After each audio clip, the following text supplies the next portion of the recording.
Bersama berdiskusi, kita cari celah yang berguna. Bidang budaya kita bahas, pendidikan dan kepemudaan. Maju sejahtera demi Aceh kita tercinta.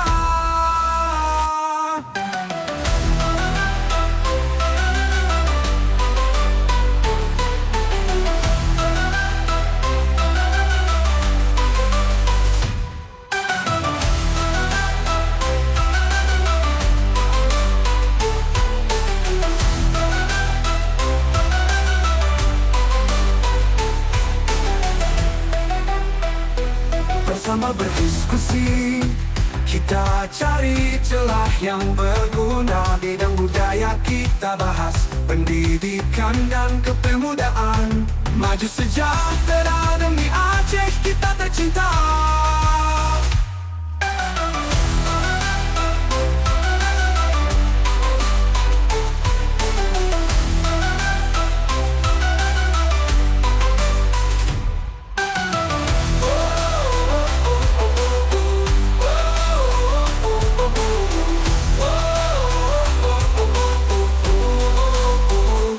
Bersama berdiskusi, kita cari celah yang berguna.